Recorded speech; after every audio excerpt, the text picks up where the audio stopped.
Ladies and gentlemen, welcome to yet another episode of Hospitality. Like I said, every week you have to say Hospitality, where we are putting a face to hospitality and sharing all that goes into hospitality, from hotels to airlines, boutiques, travel. And tonight we are bringing transportation and trains to you. Transportation to you. So it's going to be a very interesting show. I want to give you a little precursor of what's going to happen tonight, and then I'll give you some updates on the show. Actually, you know what? Let me go ahead and give you some of the information that's going on here, because I know you're always ready for it. The big thing that I want to start out with, first and foremost, is to extend condolences in a tremendous way. I'm sure that you all are aware of the Astro World 2-Day Fest that happened at NRG Park in Houston recently.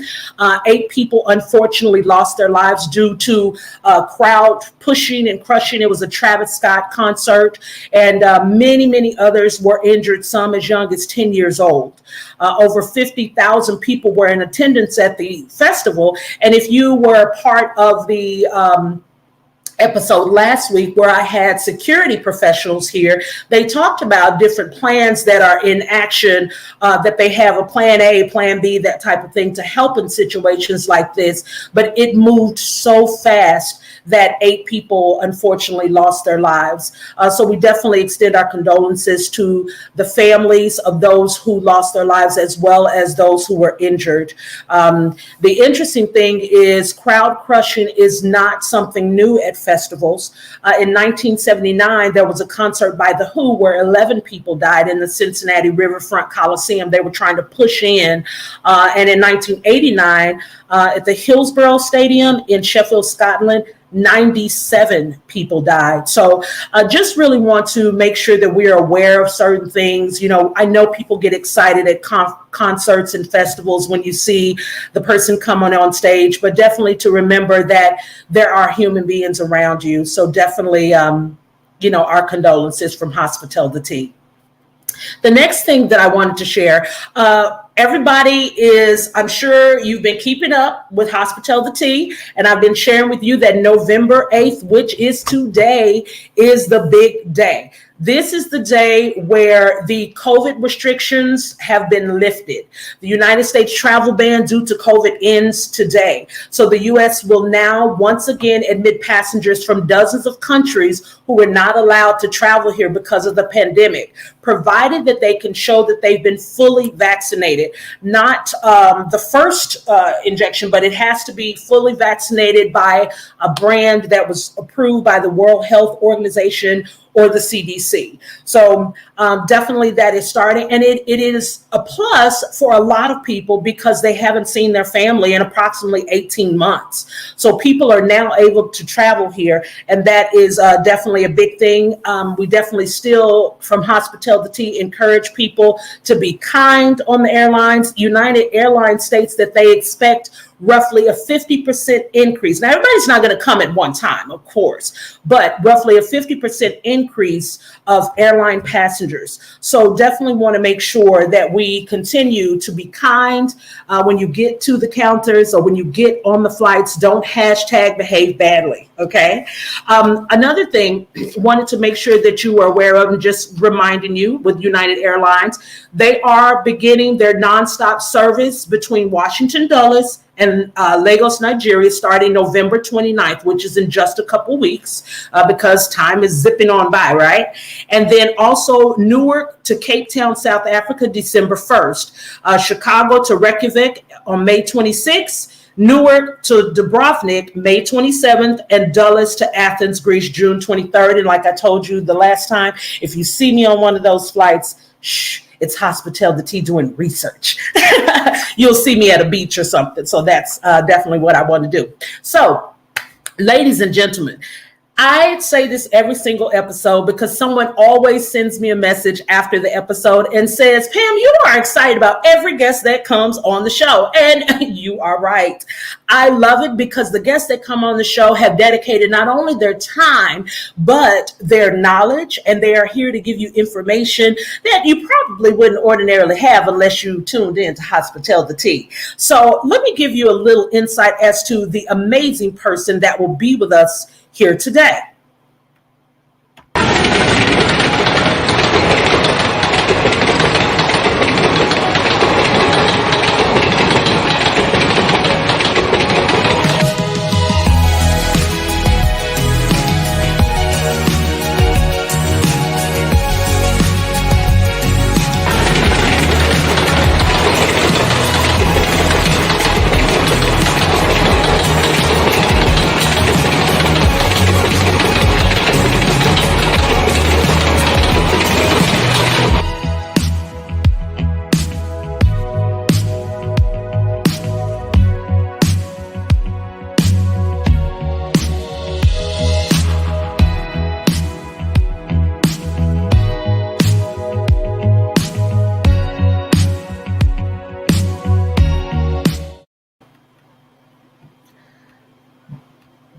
Ladies and gentlemen, let me share with you the excellence that is Madison Butler.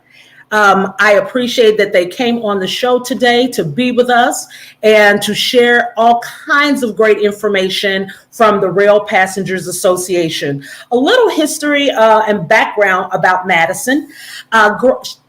They are a grassroots activist and small town enthusiast. Madison spent the summer of 2019 providing extensive coverage of the national network, visiting over 25 towns in 50 days. That's a lot. In 50 days, advocating for long distance rail and rural accessibility. With a decade of nonprofit experience, including Lexington Area Musician Alliance, Food Not Bombs, multiple LGBTQIAA plus groups, Anti-Racist Action, Kentucky Workers League, Co-Prop 64 campaign, the PHX No on Prop 105, Rail Passengers Association, Woodford County Humane Society, and the Woodford Theater. They are committed to the intersectional advancement of civil rights for all. Ladies and gentlemen, I bring to you the amazing Madison Butler. Hello. Hi. Thank you for being here. Thank you for having me today. I'm so stoked to be here. I am stoked that you are here. So much great information. You have been a part of so many organizations and done so much. Tell us a little bit about some of those really quickly, and then we'll delve into other things. Yeah, absolutely.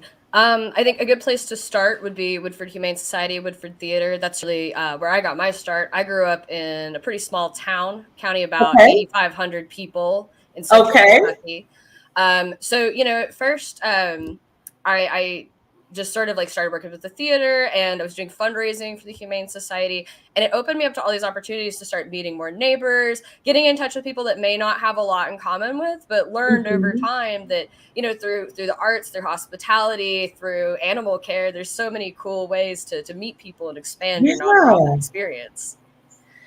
That's amazing. It's interesting because I was when I was going through your bio, I was like, small town enthusiast. I saw that and I was like, okay, did you come from a small town? So you did. Yes, I came from Versailles, not Versailles, Versailles, Kentucky. Oh, okay. Because I bet people say Versailles all the time, right? Yeah, and I tell them, you say Paris, you don't say Paris, so we're just good old Versailles.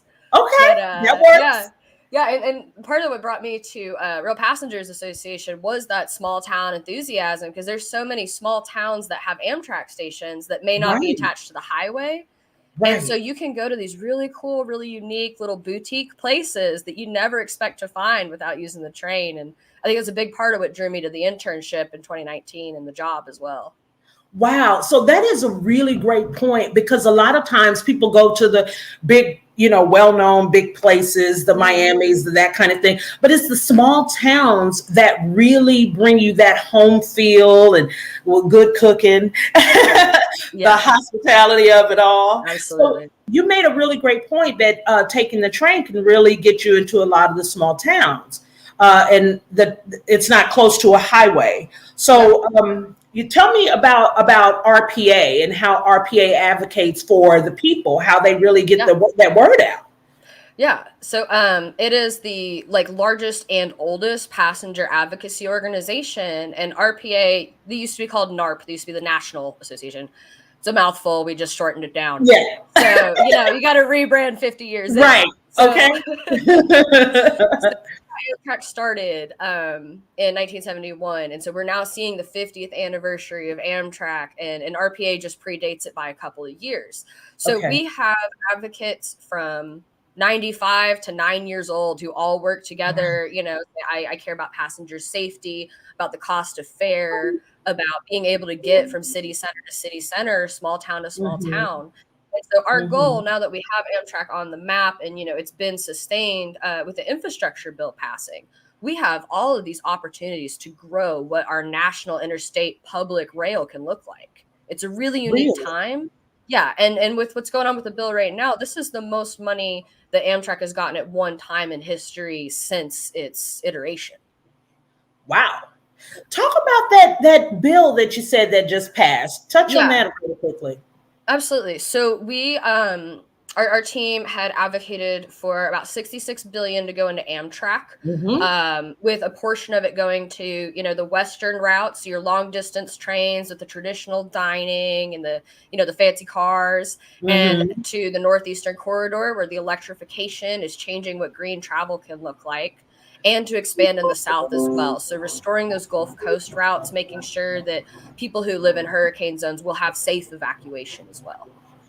Wow, now that's really important. So the safe evacuation during hurricanes to help people get out of the area quickly. Yeah, that is that's amazing. a big part of restoring that Gulf Coast path. And the Gulf too is one of my favorite places to visit. One of my personal favorite places to travel. I have grandparents. All of my grandparents are from Mississippi and Texas. Really? So going okay. through there that's real down home feeling. Arkansas and lived in Texas, so we know that. There you go. Right I on. love it. Okay. I didn't know that. Yeah, I lived in Austin for years. I didn't know. Oh my gosh, I lived in Austin. Were we neighbors? Were we neighbors? I worked at the Hilton in downtown Austin, right there by the convention center in 6th Street. Oh, right by the train station too. Yeah. I was right there. See, look at that. We have stuff in common. Hello. I love it. I love that you were talking about just different ways that they're restoring a lot of trying to really rebuild the Gulf Coast and things like that. One of the things that a lot of people have been concerned about, well, not just COVID, and we'll touch on that in a minute, but I have friends that need ADA accessibility. And sometimes they're nervous about taking a train because sometimes they're in a wheelchair and they don't know if it'll go down the aisles. Can you touch on what RPA is doing to really talk about ADA compliance measures on board Amtrak? Yeah, we have a DEI initiative group. So diversity, equity, and inclusion. And we have a couple of people who have expressed interest in joining that group, current council people, senior volunteers within the association. Excellent. And we work with a couple of different disability groups to get updates on how that's going. We just had Roger Harris, one of the vice presidents at Amtrak, talk about, and in our last summit, he talked about getting those stations up to date and what they need to do to make sure that stations and trains are both compliant. Because that's another huge part of it.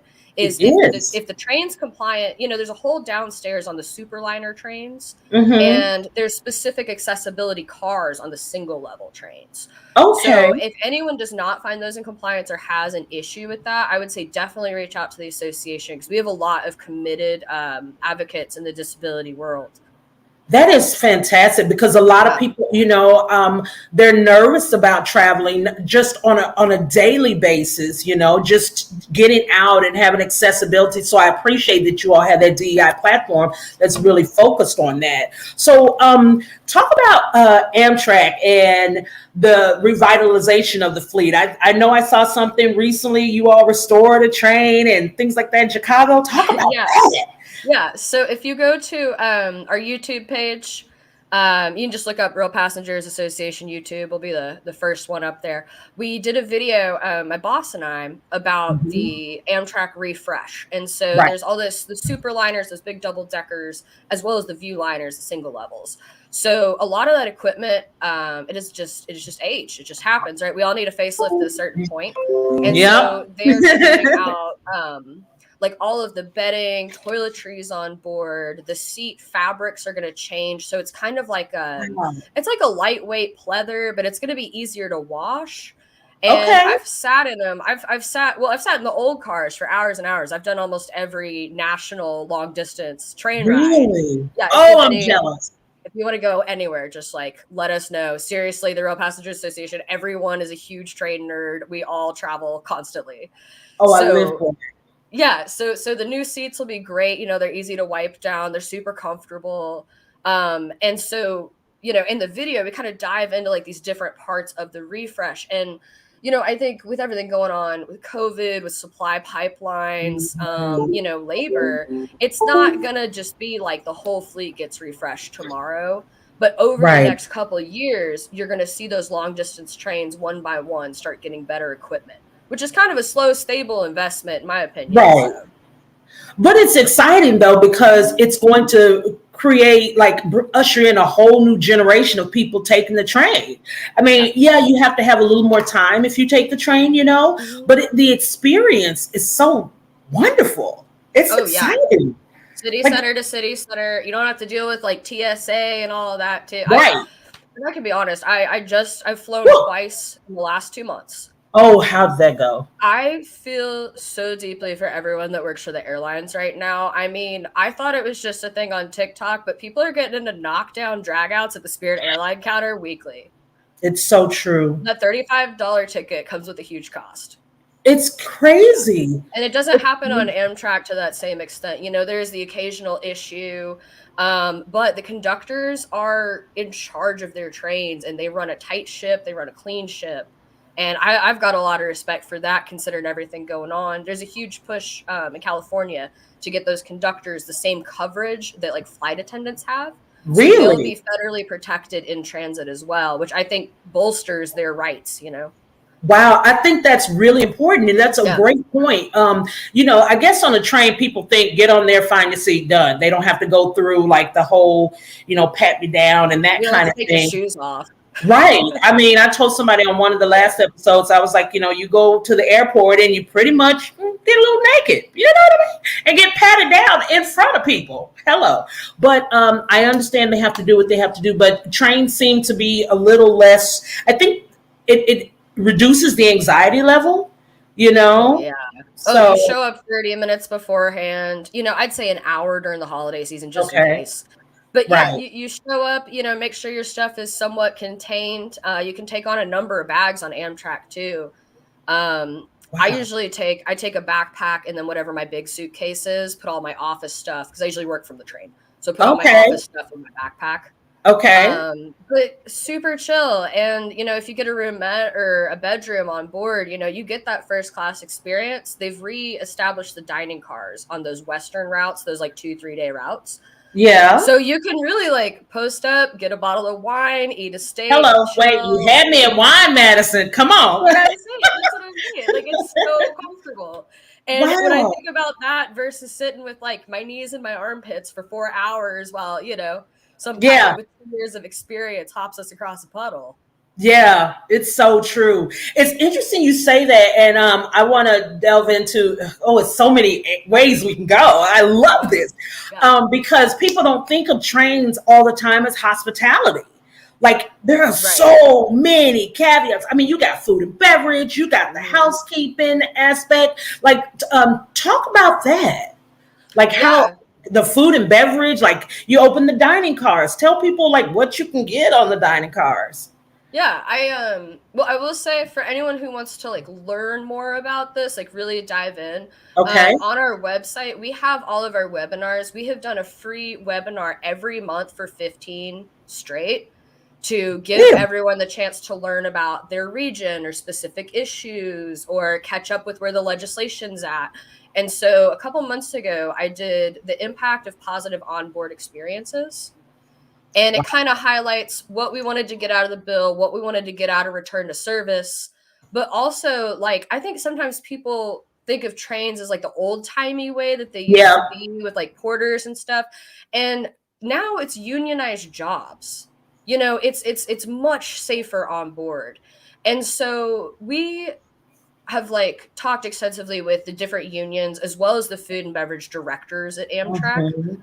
And so we're going to see really cool menus start to come out prepared in ways that keep their staff safe. You know, the days of the whole swordfish are gone, but there's a lot of that era that needed to be gone anyway. That's true. That's true. I don't know about you, but I'm not a fan of swordfish. So I feel so bad for like, you know, they used to do these like 9-course meals and stuff, but that is private rail cars that were owned by millionaires. These are not the times we are living in. And so I think if we can have safe, healthy, fresh food on board that's prepared up to a standard that matches your ticket. And that's the other thing too. Some of these tickets, you can get great deals on a 3-day trip where when you think about food, board, you know, taking showers, like the whole experience of like getting off the train and on the train. Right. It's what's that compared to the cost of a hotel? It's so true. It's true. You know, and people don't think about that because, you know, they're revitalizing their thoughts on trains and taking the train and that kind of thing. It can in a lot of ways be a lot more cost effective. Oh, yeah. Yeah. Well, and I mean, and flying too. So, you know, you have to get all your stuff together to the airport. You know, for me, I don't drive. I take the light rail. I live here in Minneapolis, so light rail is the way to go. Come on, it's about to start snowing. Oh, I know. I'm a Prince fan. Like, I'm a Prince fan through and through. So anytime anybody says Minneapolis, I'm like, dig, if you will, the picture. But go ahead. Yeah. But yeah, I mean, so like, and the jobs on board too. So like, you're looking at most of the services that you would get from a hotel being provided on board in these first class seats. And we also work on coach as well. You know, the coach conductors, coach attendants, they have a totally different job where, you know, they're making sure that people who are sitting in a seat for 2 days are also still happy, still clean, still contained, still feeling good about the trip. So I think it's a really unique experience to work on board. It's something that I've always thought about. Like, if I ever, you know, leave the nonprofit world. Yeah. Oh my God, that's where you be. Conductor's hat somewhere. Yeah, there you go. You gotta have the hat. The hat makes you official. That's it. So you are talking about different things, and I want to delve into that more. It's so many, like I said, so many different great areas to go. I want to make sure that we circle back to how RPA speaks on behalf of travelers and what initiatives you guys have. And then I want to take back to the fun part of like the hospitality of it all. If you can go on Capitol Hill for a minute and tell me how RPA, what initiatives are going on, how you speak for the traveler, and what you're doing to advocate for accessibility, for ADA, for things like the making sure that everyone has accessibility to pricing, things like that. Like, how is RPA really working in those areas? Yeah. So we, you know, we have a very small staff, but we have a council, a board, volunteers, so a larger network of supporters. Okay. All kind of, you know, when the staff gives out marching orders, fall into the fold and kind of help support. So, long story short, so we have a team that does studies. We have a team that does policy. We have a team that does communications. And so we kind of work all of these different levels together to figure out and triage how can we most effectively do these things. So our policy team and our research team have a lot of overlap, and they'll look at things like, so this city has X number of people. What's the viability of putting a station there? What will that station do? What will having that do? And so we look at the economic impact of having public transportation, public rail infrastructure in different places. Right. And so we dedicate a lot of time to that research. And once that research lines up with, the chance to reform policy or pass a new law or, write language for a bill, we have these two teams come together and they have sort of a symbiosis in the Capitol. And then they report back, I'm on the communications team. So they report back to us and then we get to share the news, broadcast the message. If it involves action, say you need to call a senator, call a representative, then our communications team and our outreach team will say, this is a form that you can fill out. This is a person you can call. And I think people are so disenfranchised with the political process. I mean, it's been a long 8, 10, 15, 20 years. Yeah. So, this is one small way that we can make it super easy for you to reach out to your elected officials and streamline that messaging. Wow. So, you and I communicated prior to this, and you were saying things about how RPA is really working at all levels to make sure public transportation stays funded, safe, and supported to create a more connected America. I love that, a connected America, because what you were just saying about doing the research to bring a station into a small town, that can mean a lot to that small town. Absolutely. And losing it can mean a lot to that small town too. I'd grown up in Kentucky.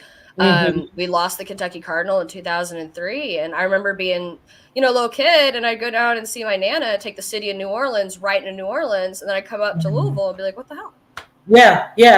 And that loss. I mean, so there's an entire generation, I think, too, because I talk to people who are, my grandparents' age and older, and yeah, you take the train. It's a totally normal thing, but there's a whole group of like car culture people and like boomers who like never had that experience. The interstate went in, they put their cars on roads, and now we're like, holy crap, we have all this infrastructure. It just needs, a fine tuning and an overhaul, and we can do so much for the environment by doing this. I love it. And it takes a lot of the stress away. When you get to your destination, you're rested as opposed to driving and that kind of thing. Right. So that's definitely important. How do you all create funding, raise funding? How does that work? That aspect. So we're a nonprofit. We look for donations. We look for members. Our membership is really cool. There's Amtrak guest rewards. You get a ton of bonuses by joining as a member. And you can also join our council of volunteers, which is a really cool opportunity. We pick one person from each state. The membership votes within that state. And so one person from each state becomes, the face of the organization for that local outreach. Yeah, it's a great opportunity. And for students, for interns, it's a great resume builder. We're always looking for interns as well. Oh, that's excellent. In any state, basically. Yeah, we're national. So, if there's a call to action, we're here to answer that call. I love it. And I have scrolling along at the bottom here where you can join and you can donate. Talk about what happens. You can or both too. So talk about what happens when people join, for instance. Yeah. What like I said, we have members that are 9 and 98. So we have some people who have been in the association since day one, and they do a lot to coach and foster that spirit of community in our newer, younger members. And I think we're in a unique place generationally where I talk to a lot of our younger, newer members, and they're like, well, the points are okay, but what I'm really excited about is figuring out how to share my message. Right. Yeah. And with our webinars, we've done so much to teach people how to articulate these thoughts, how to use the data to benefit their arguments. And whether it's talking to your mayor or talking to your governor or talking to your senator, like that conversation is just essential. And so we're really trying to arm the passenger, equip them with the means to advocate for themselves. Wow. And that is important because it's the knowledge, Yes. A lot of times when people don't know what to say, they just kind of like, well, I'm a member, I joined because, but they don't really know what it means and what it entails. And that's one of the reasons why I said, Madison would be awesome for this to tell the people, can you talk about like a lot of people are concerned about, of course, COVID. Yeah. Are there any special protocols? I know in hotels and airlines, there's a lot of things. And since people don't like talk as much about train travel, like you were saying, they haven't really talked about COVID protocols. Can you discuss that? Yeah, it's super duper easy for Amtrak. It's put on a mask. Oh, Wear okay. a mask in the station, wear a mask on the train. If you're eating, you can take off your mask, eat your food, drink your drink. They have split up the dining car, and so Okay. before the Delta variant, people were starting to go back to eating in groups, but with the Okay. variant, it's on hold for a little while. Sure. And as far as the RPA's involvement, my boss, Jim Matthews, our president CEO, first responder, volunteer firefighter. He's done work with the Civil Wow. Air Command, ex-Air Force, and he worked with the Joint Chiefs of Staff and the CDC, reported firsthand on what we thought was the best advisory protocol. Okay. And our team is all about safety. I I love mean, it. we traveled, my coworker, Joella, our coordinator, and we went on a 3-week trip in July of 2020. And it took, testing, quarantining. We followed all of the rules, but we had Hmm. this conversation where we're like, well, we can say whatever we want from our desk, but we have to get out in the field. We have to see what this Right. actually looks like. And whether it's like, yeah, everything's safe, or whether everything's actually safe. Right. And that's a really good point because you can talk about it, but you have to really be about it, right? Yeah, And you can absolutely. speak specifically from your experience and how safe you felt. Because a lot of times, like before COVID, the only safety thing people really thought about was let's make sure the train doesn't crash or the flight doesn't fall out of the sky. That was Right. it. Now it's like, okay, not just safety from those basic things, but from wearing a mask and from someone not being really cranky on the flight, or whatever. So I appreciate that. Can I So, just one sec? yes. Speaking of, okay, so those people on the flights, right? The flight attendant who was like, I had to duct tape him to the seat. I'm here to attend the flight. So that doesn't happen on Amtrak. You get kicked off because the train is on the ground. They will Wait, go roll up back. to You the froze for a station. second. Go back to the duct tape. Okay, You're so here. I see it. we're good? Okay. Yeah. So that whole thing, that doesn't happen on Amtrak. You just get thrown off because the train is on the ground. And I have That's seen true. this is maybe me spilling the hospitality just a little bit. A little But early, but that's I have seen people get a little tipsy, and the conductor comes by and is like, all right, you need to sit in your seat. Take this from a 10 to a 6. You're going to be okay, but you need to chill. And if they right. get lip after that, toss them out. Sheriff of whatever station, that county, like they just come and get them. I saw a guy get tossed out in Yazoo City, Mississippi, and this was on a Saturday. Yazoo City, Mississippi. Now Yeah. I've never even heard of Yazoo City. Okay. It's great. They've Oh, got great food. You've got Greenwood to the south, Memphis to the north, but okay. I'm in Huntsville, so yeah, I'm like 2 or 3 hours from Memphis. So there you go. awesome trip. But yeah, I saw this guy get thrown out in Yazoo City on a Saturday night, and they don't have a judge till Tuesday. Ooh. So wow, you're in the clink for a few days. Yeah, and so most people don't act up on Amtrak the way that they act up on the plane. Wow. I think it's also a different kind of passenger. These are people who know how to like chill and enjoy the Yeah. ride. And it's Yeah. not about I have to get there, I have to get my Uber.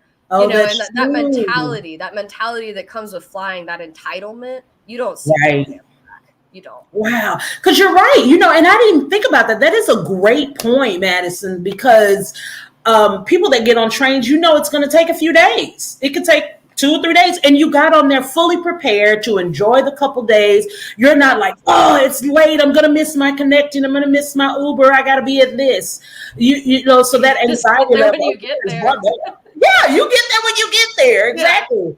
Yeah. And you hang out a little bit in Yazoo City, Mississippi, so someone can get tossed off the plane.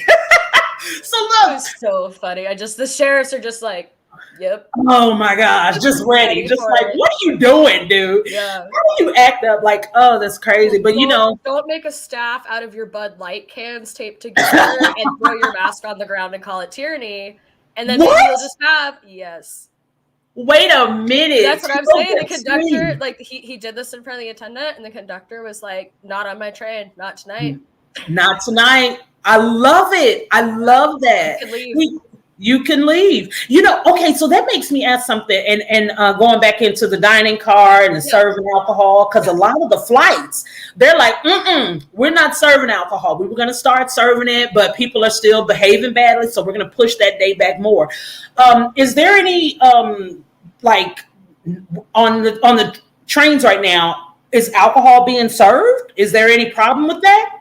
No. So the one problem there, this is the problem everyone's having. And I keep reminding people, and honestly, this is like the right form to say it. Be patient. Things that we learned in kindergarten, right? Everyone is struggling right now. There is no perfect service. That's right.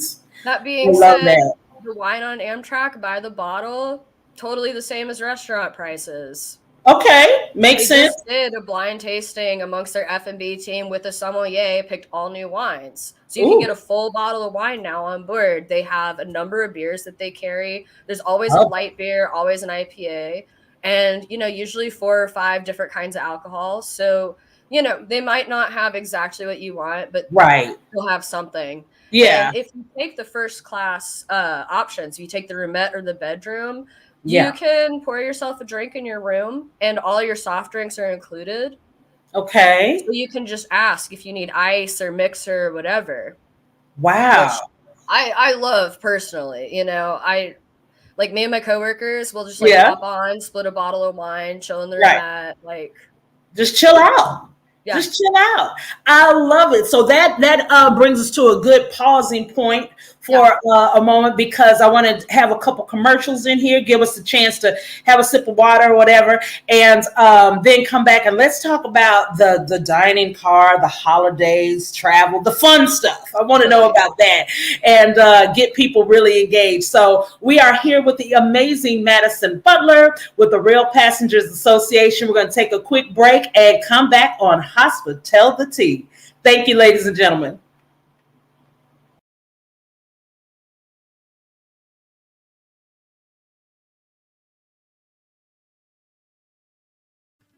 Ego Entertainment Network is a triple division multimedia production and media service company consisting of radio, podcast, television network, digital magazine, advertising, live coverage, a full service media center, and more. To find out more about how to start or syndicate a show, advertise, book the Ego Center, or inquire about other services, visit egoentertainmentnet.com today.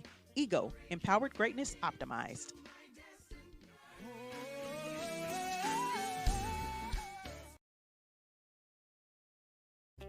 If you are an entrepreneur, podcaster, radio host, cinematographer, or photographer and are in need of a space to work, the Ego Center is for you. A fully equipped radio podcast studio, photography and film studio, workstation, and small conference area are available for booking. Visit egoentertainmentnet.com to take a virtual tour, book, or join a membership program today.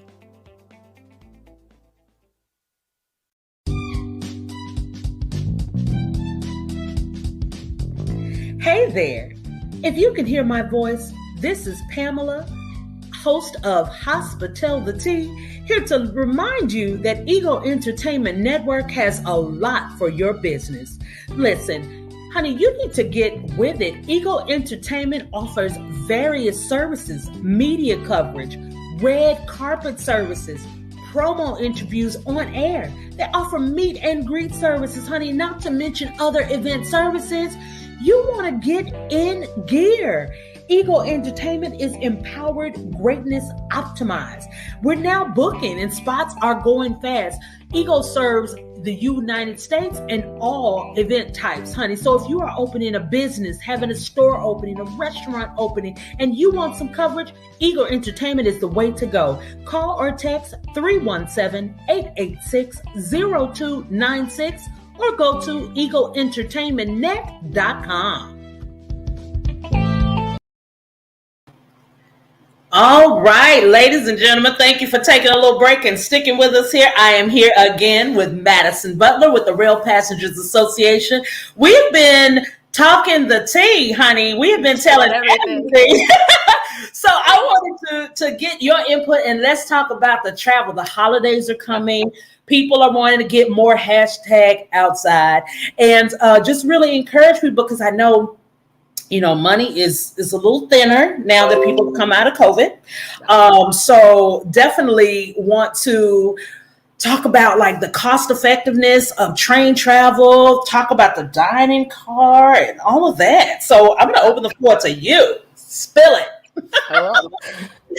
So start with the dining car. This new menu is really, really fun. Okay. I've sampled a couple items from it. Hubba. So I took a ride from Minneapolis to Havre, Montana. Stayed the night, kind of just checked out a small town. It's what I do. And then my coworker and I came back the same route. Okay. So we tried the steak, the salmon, the chicken. We have appetizers now. They've got these cute little crab cakes that are like on a bed of marrow. Yeah. And so what they're trying to do is like, okay, so everything was horrible during COVID. And Amtrak got stuck because of this amendment that was made with these like TV dinner meals all across the country. And so we worked to get that repealed because nobody wants that. The amendment was requiring you to serve like the TV dinner type? It was like the food and beverage had to like justify their existence on board, basically. The money had to be right. So, but that's not the way to do it. The way to do it is to open up your hospitality industry, to create exciting, new, fun things on board. And so I think their team is starting to be able to like get back into that now. And they're looking at expanding this service. So they're going to do it in California, and then they're going to see about doing it on the East Coast. So then we'd have more of a traditional dining car, but without the kind of nefarious labor that came with the private car days. Okay. Yeah. Okay. That menu sounds amazing. I don't know about you, but I have never had a steak or salmon or crab cakes. Having lived in Maryland, crab cakes. So I've never had those on a flight. So to be able to relax on a train and just kind of kick back and look out the window, that's amazing with the crab cakes and wine. And the dining car too. So they have staggered reservations. And this is one thing that like association people will do for one another. And there's a lot of Facebook groups too. Friends of the California Zephyr, Friends of City New Orleans. My team runs the Amtrak Dining Car Fans group. Really? And so people like stage reveal, like take little Instagram pictures and stuff. Oh, I love it. Jealous? Yeah, it's super cute. But yeah, Amtrak Dining Car Fans is one of our. Okay, I'm gonna put that up, but go ahead. So in these staggered reservations, you can get in early if you want to sit in the observation car to see the sunset, or you can get in later if you like to have happy hour in your roomette before you go over to the dining car. And so, and as we recover from COVID, we'll get back to one of my favorite things about the dining car, which is mixing groups. And so say you and a friend are traveling, it's just the two of you. Yeah. And then we've got another set of ladies who are traveling. They'll sit the four of you together. I love it. So you meet somebody new. COVID, yeah, I have met the coolest people doing this. I met a lady who was 86 years old, and after her husband passed, sold everything that she had and lived out of 2 suitcases and was taking Amtrak every single route. Really? Yeah. I've had dinner with lovely Amish people. Yeah. I've sat with, people who I would never have sat myself with, you know what I mean? Right. So it opens up this really cool chance while you're in this liminal space to like actually meet people where they're at. And I think that's really beautiful. Uh-oh. It's kind of, oh, there you are. Yeah, no, you're good now. Go ahead. All right. But yeah, just meeting people in this liminal space. And then you get to, so you have these interactions that are so singular and so special in their nature, because the only place this is going to happen is on board a long distance train. Right. So you said something, it's singular, smaller space, that kind of thing. I'm almost 6 feet tall. Okay. I'm like 5'11". So a lot of tall people or fuller bodied people are concerned about taking a train. I mean, they think if they get the little rooms and the, what is it, bunkettes? Yeah. There's the roomette and then the bedroom. Yeah. Okay. Yeah. Like how much space is really in there? I mean, I've traveled in the roomette with multiple coworkers and friends. Okay. You can do two people if you're like kind of careful about your luggage. Mm-hmm. Maybe check the bags. That's what I recommend anyways. Check the bags if you don't need them. Like you need toiletries, change of clothes on board. You Okay. need like your computer and stuff. But like your big bag for your trip, get that out of the roomette. Check that. Okay. The bedrooms are a lot bigger. Like Okay. a lot bigger. If you have a group of two who are a little bougie or a group of three, We're a go for little the bougie. bedroom. I know Yeah. those people. And I would say too, so like for bigger people, like because I'm 5'2". I'm Oh, kind of like a little yeah, thick, but like I'm a little short. yeah. Um, those seats are so much better than flying. They're Really? big. The coach seats are big. I mean, you Yeah. can really sprawl out. And Okay. I've sat with people that are little string beans. I've sat with people that are full bodied, and everyone seemed to like be Be totally cool with comfortable. it. Yeah, That's and I've good. sat downstairs in the ADA compliance section. I've sat upstairs with the early birds and the seniors, and Yeah, yeah, it I is great. mean, yeah, the one I will say it's sometimes it's hard to like walk on a moving train, especially if you Okay. have issues with maneuverability. But a Yeah. lot of the attendants are super friendly and super helpful. And like if you need an arm or you need, just a moment, like people will give you Right. the space to exist. That's good. A space to exist. I Yeah. like that. Yeah. So there are two different types of rooms that you can get on trains. Can you Yeah. talk about the difference in those? Definitely. The roomette, so it's like a little compartment and you have two seats that sit. Where's my camera? There we go. Two seats like this next to each other. And Uh-huh. so then when it's time to go to sleep, they kick them out and they lay down flat into a bed. And then there's Oh, another bunk that drops down. okay. So Yeah. they kind of feel almost like a futon or Yeah. something. Yeah. So it's like Okay. they both kind of go like shoop and like lay flat.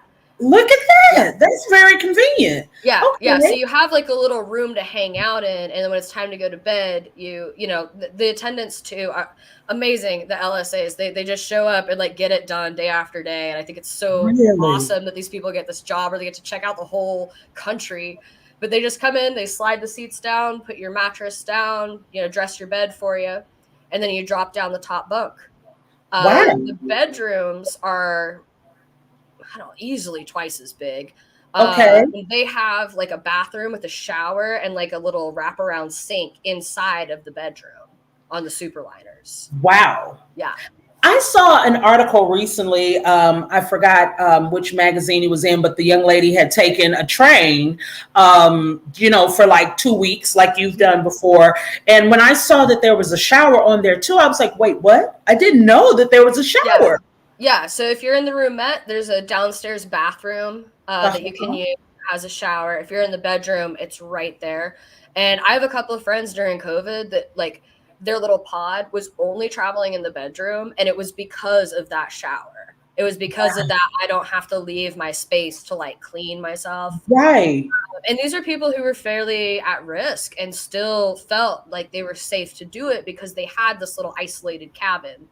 That's fantastic. So the larger bedrooms, you would probably maybe a family of three, a family of four. Yeah, Roughly? you can do 3, 4 in there. And then there is a family bedroom that does up to 6, that sleeps up to 6, but those go Okay. fast and those go early. So if you're thinking right now, like I want the family bedroom, look Right. like 6 months out. Don't look for like next week. Yeah. Right, don't do it. So speaking of like 6 months out or next week, we're in full swing for the holidays. I can't believe Yes. that we're almost to the end of yet another year. Let's talk about some holiday tips or some travel, or I mean, I know trains are more cost effective. Let's talk about some tips and inside scoop.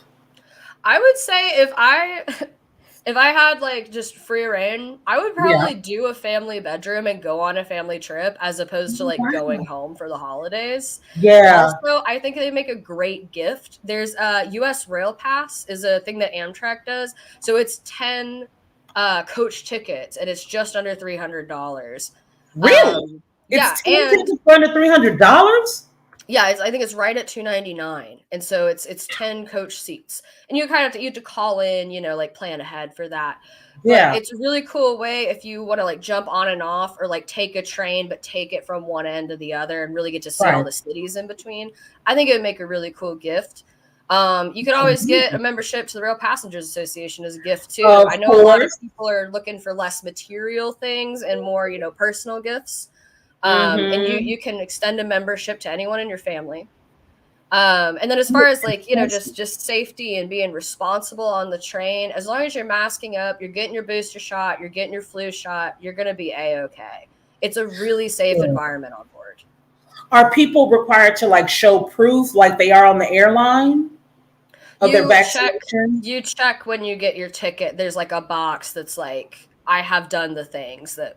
Okay, but you don't have to show your card, that kind of thing. No, you don't have to show your card. You just, and it's somewhat of an honor system, but I mean, I imagine if you got involved in the contact tracing process, it would kind of suck. So yeah. But everyone who wants to travel knows you just have to jump through these hoops and get it done. And so as far as the hospitality industry goes, I think travelers are going to be the ones who will do what needs to be done in this case. I think so. I think that's a really, really great point. I love that you've been to so many little cities. I want to ask you, what are some of your favorite little cities that you would encourage people to travel to, to stop at?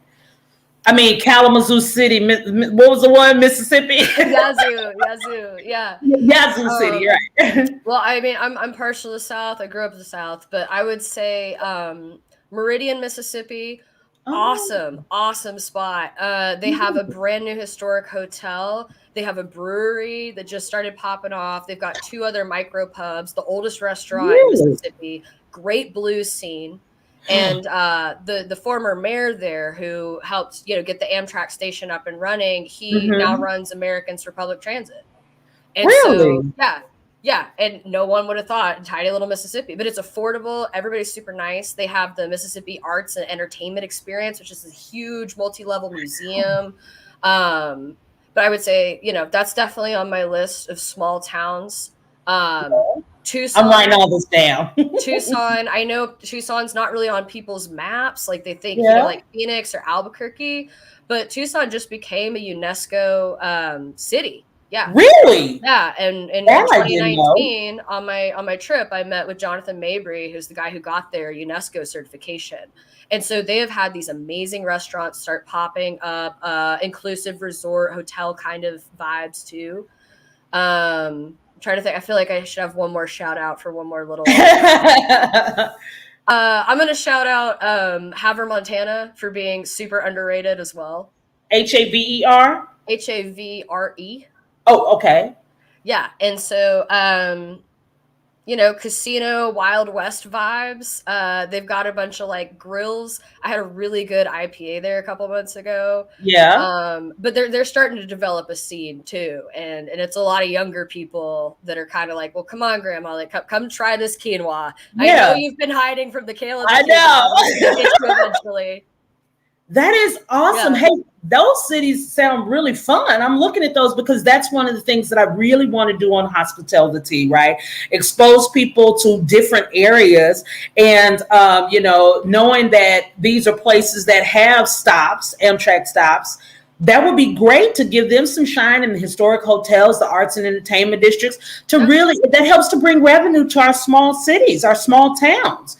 That really, like you said, would be devastating if we lost them. So that's really, really great.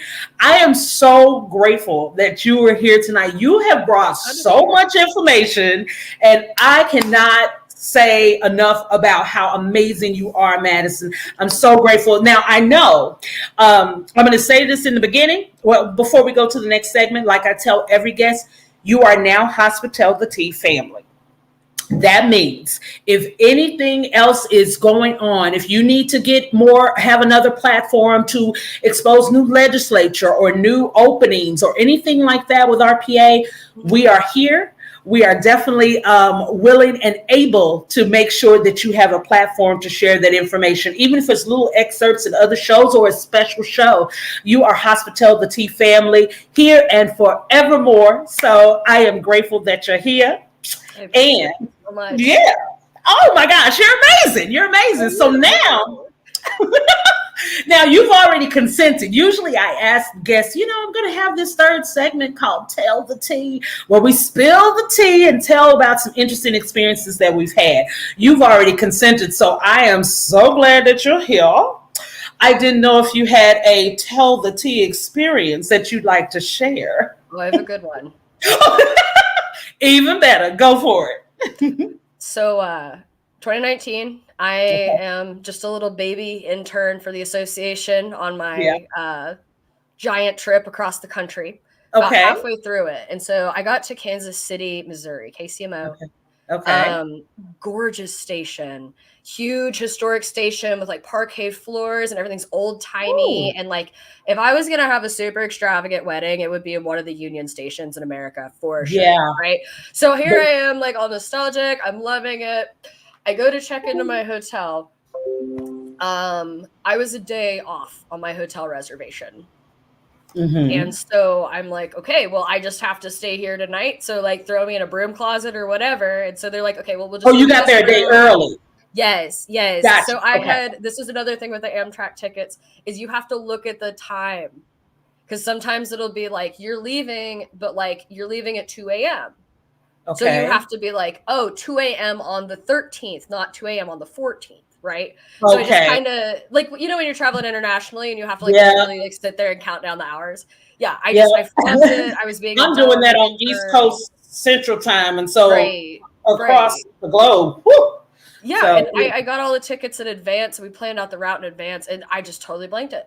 So, I sleep in this room and then I switch rooms the next morning and I was supposed to meet with the chef. The whole trip was food themed. And so I was like meeting these different chefs, go to these different restaurants. Love it. I'm going to write a whole travel guide on it one day, I swear. But my God, I'd love to interview one of those chefs, by the way. That's a whole nother conversation. I'll send you some good people. So, thank you. So I'm like, whatever, just gonna like go do my NPR interview, like be a person, go check out the city, get pictures, eat some barbecue. And I had this whirlwind day and they took my bags up to my new room for me, which I greatly appreciate. So I wander into the bar at the hotel and I'm like, you know what? I'm going to have like a 4:30 martini and just chill. Cause I'd been going for dates. Chicago was a stop before that. I just been going crazy. So I sit down and nice bartender hands me my martini. And I look to my right and like literally the largest man that I have ever seen is sitting at the bar. And he's wearing sunglasses and a really nice coat and like brand new shoes. I mean, like nice shoes. Wow. Like paycheck with the comma shoes. Ooh. So he's got this kind of like this like tossed back blonde hair. And I'm like, this guy is somebody. But I didn't know because he had the sunglasses on. Yeah. He leans over the bartender and he's like, could you put on wrestling? My daughter's wrestling tonight. My daughter? Okay. Sure. So he puts on like, mainstream wrestling on the TV. And this girl walks out and it's like, and now to the stage, Miss Flair. And he smiles. And I'm like, it's Ric Flair. Oh my gosh. Wait. So I very quietly put my hand on his giant arm. And I'm like, he's like, yes. And I'm like, cool. I hope your daughter has a great time up there. Just doing what she loves. Hope she beats everybody up. I don't know. Yeah, we watched her just absolutely destroy this other nice young lady. And then he took pictures with everyone in the bar. He said, watched her destroy this other nice young lady. I mean, her foot way back behind her head. Oh, wow. And Ric Flair, he was super nice, super like friendly, and I think he'd been so troubled young in his life that now that he's like older, he's like chilled out a lot. Yeah. Yeah. But so he wasn't like cheering on. Yeah, he ordered like a salad with beets in it, and his wife had like a cup of soup, and they were just like totally normal people. Wow. But, like you never know who you're gonna meet. You know what I mean? If I hadn't just been like, screw it, I'm gonna go get a martini, I never would have seen it. So oh my God. In the words of Tony Bourdain, like get the extra drink. Like get the extra cheese sauce, buy it, pour it on top, go for it. Right. Yeah. Oh my gosh, that is a great story. When Wild. you said her last name, I was like, Ric Flair? Wait, I know Ric Flair. Like, not personally, of course, but we could have been. Would you like to? Apparently, we just need to go to Kansas City. We'll find this dude. Clearly, let's go. I'm totally there. I Yes, love ma'am. it. Oh my gosh. Yeah, you're right. It's a lot of these little cities and little stops that you don't really realize you're going to meet somebody amazing. You really could. And if anything else, you gain memories. You know what I mean? Any other tea you want to spill or stories that are going on? Or any next steps for RPA? I could share some next steps. We have a webinar coming up. If you go to railpassengers.org/webinars, you'll be able to join that. And so we're going to talk about, with the bill passing, what made the cut, what didn't, how we kind of see this recovery trajectory going. And that's a conversation we've had every couple of months, just sort of like, here's where the industries are at. Here's where hiring, firing, unions, all the different moving parts are at. And so, if anyone wants to catch up and just sort of just get with the flow of it and see what we're doing, that's a great way to do it. And all of our previous webinars are on there as well too. So, if you're headed up north, we've got one on the Northeast. If you're taking the Sunset Limited from Texas to LA, we've got one about that, So I would definitely say check those out. I know you had mentioned something about now that we're getting back outside, there's hiring, there's things like that. Yeah. What was that? Is this the website here? So Amtrak, I've heard from a number of teams and all teams are hiring right now. I can't recommend it enough. There's got good union jobs, the furloughs are really, really tragic. I think a lot of companies went through that with COVID.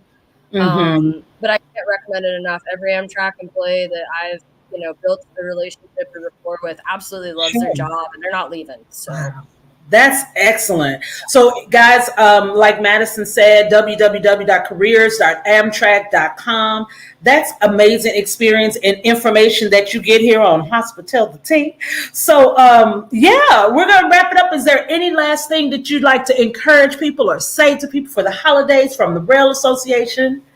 Yeah, I would say if you've never taken a passenger train beyond, like a commuter train or like the monorail at Disney, get a day ticket. Get a day ticket. Look at your closest Amtrak station. Just go to the next station or 2 stations down and just get that experience. Go eat lunch somewhere you've never been before. Support your local businesses, help grow your local economies. I love it. Excellent. Excellent. Oh my gosh, Madison, I cannot say enough about how grateful I am that you've been here. Now that you're family, we are completely hospitality related. So I am so grateful. Thank you so much, Madison, for being here tonight. Thank you so much for representing the Rail Passengers Association, giving us all kinds of great information and tea here on Hospitality tonight. Thank you so much for having me, Pamela. It's been amazing. Oh my gosh, I'm so grateful. Thank you for being here. And ladies and gentlemen, thank you for being a part of yet another episode of Hospitality, where you get information that helps you to put a face to hospitality. And I say here, just as I say every single time in the words of Dr. Maya Angelou, people will forget what you said. They will forget what you did. But people will always remember how you made them feel. Make someone feel special today. Extend hospitality. Have a great day, ladies and gentlemen. Thank you so much. Bye-bye.